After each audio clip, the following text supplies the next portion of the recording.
Bom dia, pessoal, certo? Hoje nós daremos continuidade ao nosso estudo envolvendo números inteiros, tá certo? Hoje iniciando o estudo de radiciação de números inteiros, né? Que a radiciação ela é a operação inversa da potenciação. Então, gostaria de pedir que vocês copiassem todos os exemplos da aula, certo? E no final nós teremos uma atividade que vocês irão fazer e me enviar. E as dúvidas eu irei tirar com vocês lá no nosso grupo da escola, tá certo? Por exemplo, revisãozinha de radiciação, certo? Radiciação é sobre raízes, tá bom? A radiciação, pessoal, é a operação inversa da potenciação. Então, por exemplo, se eu tenho 10 elevado ao quadrado, né? 10 elevado à segunda potência, se é igual a 100, isso quer dizer que a raiz quadrada é quando o número que fica dentro do índice da raiz, certo? A raiz quadrada desse resultado da potência, né, que no caso aqui é 100, o resultado é igual à base que gerou esse resultado 100. Então, a raiz quadrada de 100 é o número que elevado a 2 é igual a 100, ou seja, nesse caso é 10. Segundo exemplo, 3 elevado ao cubo igual a 27. Então, a raiz cúbica de 27 é o número que elevado a 3 tem 27 como resultado, ou seja, o 3. E o terceiro exemplo, 5 elevado à quarta potência é igual a 625.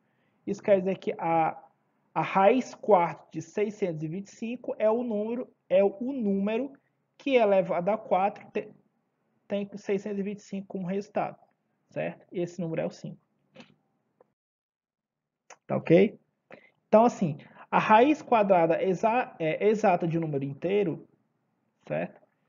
Ele é sempre um número positivo, certo? Por exemplo, mais 4 elevado ao quadrado é mais 16. Menos 4 elevado ao quadrado também dá mais 16, certo?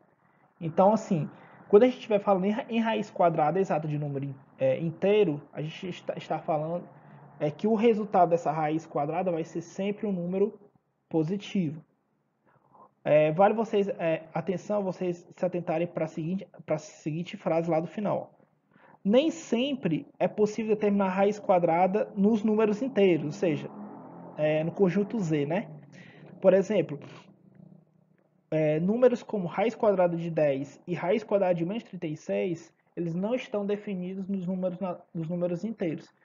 Isso quer dizer que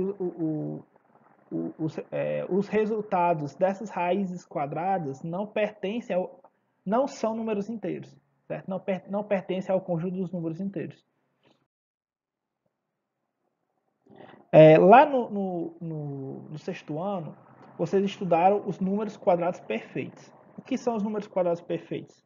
São números que são resultado da multiplicação entre dois fatores iguais. Por exemplo, o 1 é o resultado de 1 vezes 1. O 4 é o resultado de 2 vezes 2. O 9 é o resultado de 3 vezes 3. E assim sucessivamente. Tá? Isso quer dizer que a raiz quadrada desses números que são quadrados perfeitos é exatamente o número, né, que quando você multiplica ele por ele novamente, dá esse quadrado perfeito. Por exemplo, a raiz quadrada de 196 é 14. Por quê? Porque 14 vezes 14 é 196. Tá? De um modo geral, bem aqui embaixo vocês estão vendo assim, né? Raiz quadrada de x elevado ao quadrado é igual ao módulo de x, que é igual a mais x. Professor, o que é que isso quer dizer? O que é que isso quer dizer numericamente? Quer dizer o seguinte, que a raiz quadrada de um número inteiro positivo, certo? Na verdade, ele é o módulo, tá, das duas possibilidades de se obter esse número dentro da raiz como o quadrado de um número inteiro. Por exemplo, raiz quadrada de 289 é igual a raiz quadrada tanto de menos 17 elevado a 2 ao quadrado, como o mais 17 elevado ao quadrado, certo? Só que quando eu pego a raiz, por exemplo, se a base for negativa, é porque eu estou considerando o módulo desse número. Então, o módulo de menos 17 é 17. Por isso que a raiz quadrada exata de um número inteiro positivo é sempre um número inteiro positivo, tá? Por exemplo, a gente tem esse exercício resolvido da página 69, tá? Primeira questão, qual é o número inteiro, se existir, que representa a raiz quadrada de? Raiz quadrada de 25, qual é o número que ele vezes ele dá 25? É o 5. No item B, 64, qual é o número que ele vezes ele dá 64? É 8. Então, a raiz quadrada de 64 é 8. Raiz quadrada de menos 81, ela não existe nos números inteiros, certo? Não existe raiz quadrada de número negativo no conjunto dos números inteiros. E a raiz quadrada de 1 é igual a 1.